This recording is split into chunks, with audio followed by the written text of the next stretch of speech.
Sakamoto days season 1 second part का final trailer आया है और अब चीजें काफी सीरियस हो चुकी है। ब्रूटल एक्शंस के ग्लिम्पसेस दिखाए गए हैं। इस पार्ट में भी टोटल 11 एपिसोड्स होंगे जो कि 14 जुलाई से नेटफ्लिक्स पे देखने को मिलेगा वीकली। सीजन 1 का फर्स्ट पार्ट जनवरी से शुरू हुआ था नेटफ्लिक्स पे, जिसमें मैं एपिसोड वाइज वीडियो लाने वाला था पर सब्सक्रिप्शन के पैसे नहीं थे। अभी कौन सा। खैर, इससे आगे बढ़ते हुए इस ट्रेलर का ब्रेकडाउन करते हैं। जैसा कि तुमने टाइटल में पढ़ा ही होगा, इस ट्रेलर को मैंने फ्रेम बाय फ्रेम देखा है और ब्रेकडाउन लाया हूँ सिर्फ और सिर्फ तुम्हारे लिए। अब मेरी इतनी मेहनत के लिए तुम एक लाइक तो कर ही सकते हो। आगे स्पॉयलर्स हो सकते हैं, तो अगर स्पॉयलर्स नहीं सुनना चाहते तो वीडियो को म्यूट करके देखो। साकामोटो डेज ये एक एक्शन कॉमेडी एनिमे है जो कि सेम नाम के मांगा पे बेस्ड है। ये एक रिटायर्ड असैसिन तारा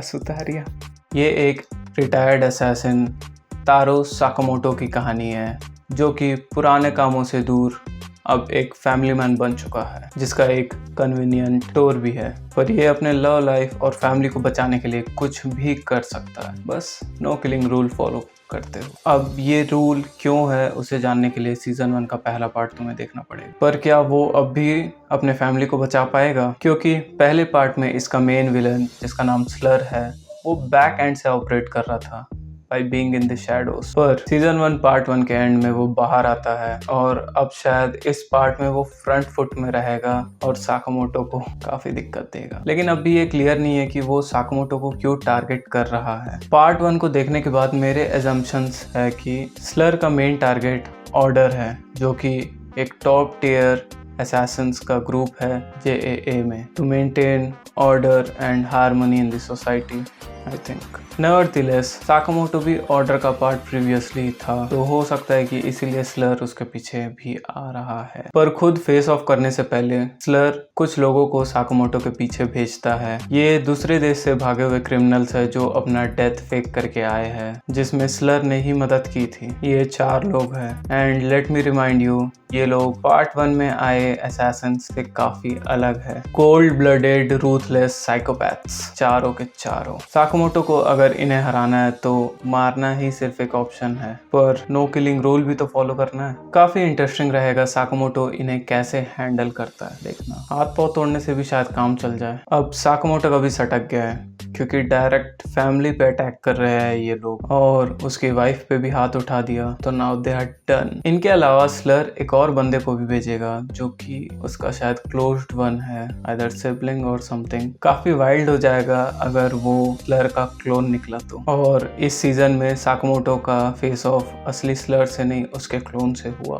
तो। पर इसके चांसेस थोड़े कम है क्योंकि वो पर्सनालिटी वाइज थोड़ा अलग लग रहा है और कंधे पे राइफल रखा है, तलवार भी हो सकता है। पर स्लर को जितना ट्रेलर में दिखाया गया है वो बेयर हैंडेड ही फाइट कर रहा है। इस एनिमे में लोग काफी वियर्ड है, बोल सकते हो कि लोगों के पास सुपर पावर्स है, कुछ के पास नेचुरली और कुछ पे एक्सपेरिमेंट्स किया गया है, पर इन द एंड लोगों के पास सुपर पावर्स है तो जरूर। फॉर एग्जाम्पल, इसका मेन कैरेक्टर कभी मोटा हो जाता है, कभी पतला हो जाता है, कुछ ही घंटों में, मतलब फाइट के कुछ ही घंटों में पतला हो जाएगा, फिर कुछ खाया तो मोटा हो जाएगा। इनसेन और से इनह्यूमन स्पीड और रिफ्लेक्सेस है उसके पास, तो वियर्ड है ना, नॉर्मल तो नहीं है। ट्रेलर के बीच में टाइटल कार्ड आता है, the battle to stop slur has begun. तो ये बिगन लिखा हुआ है, मुझे लगता है कि स्लर का स्टोरी और कंटिन्यू होगा, पर ऐसा ना हो कि किसी लास्ट के किसी एक एपिसोड में स्लर का पैकअप हो जाए। इतना बिल्डअप अब तक दिए है तो कुछ एक्स्ट्राऑर्डिनरी ही दिखाएंगे। बैटल तो शुरू ही हुआ है,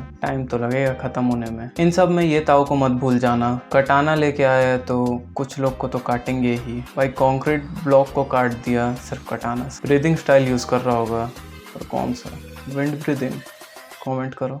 वो जो जेल से भागे हुए 4 साइकोपैथ्स हैं, उनके पावर के बारे में भी सुन लो। इसके पास रॉ स्ट्रेंथ है, ये वेपन्स के साथ काफी स्किल्ड लग रहा है। इसके शरीर से पता नहीं कहां कहां से कांटे निकलते, कांटा लगा। ये स्ट्रिंग्स के साथ खेल रहा है, लोगों और चीजों को काटते हो। पावर वाइज पहले 2 तो फिर भी ठीक ही है, और आखिरी के 2 जो है काफी खतरनाक लग रहे हैं, पर ओवरऑल चारों खतरनाक ही है साइकोपैथ साल। मुझे लगता है ये शुरू के 2 स्टार्टिंग में ही निपटने वाले हैं कन्वीनियंट स्टोर फाइट में, क्योंकि ट्रेलर में आगे टावर फाइट सीन है जिसमें वो दो तो नजर नहीं आ रहे हैं, ये आखिरी के दो लोग दिख रहे हैं बस। और इसमें ऑर्डर भी इन्वॉल्व हुआ है, इंस्टॉलमेंट में दो करके निपटेंगे। मुझे लगता है कि साकामोटो को इससे ज्यादा परेशानी होगी, क्योंकि उन चारों को भेजने के बाद स्लर इसको भेजता है, तो कहीं ना कहीं स्लर को पता है कि वो चारों कोई काम के नहीं है, इस बार ये अकेले को भेज रहा है, मतलब कुछ तो एक्स्ट्राऑर्डिनरी पोटेंशियल है। ऑर्डर मेंबर्स में टोटल 8 लोग हैं करेंटली, जिसमें से 4 लोग को पिछले पार्ट में दिखाया गया था और 5वें के बारे में टीज किया गया। वो 5वें को इस ट्रेलर में दिखा दिया गया है, वो और कोई नहीं ब्रीथिंग स्टाइल यूजर ये ताओ ही है। बचे 3 लोग को शायद ही दिखाएंगे इस सीजन में। खैर अभी के लिए इतना काफी है, कल से नए एपिसोड्स आना शुरू हो जाएंगे, तो देखते हैं आगे का सीजन कैसा हो। बाकी मिलते हैं कभी और, लाइक सब्सक्राइब करके सपोर्ट करो बे। 6-7 बार ट्रेलर देख के वीडियो बना दिया, किसको पता चलेगा, फ्रेम बाय फ्रेम लिख देता हूँ। क्या रिकॉर्ड हो रहा है? कट। स्क्रिप्टिंग में 2 घंटे, रिकॉर्डिंग में आधा घंटा, एडिटिंग और थंबनेल में लगभग 4 से 5 घंटा, पूरे 8 घंटे की मेहनत है इस 2.5-3 मिनट के वीडियो में।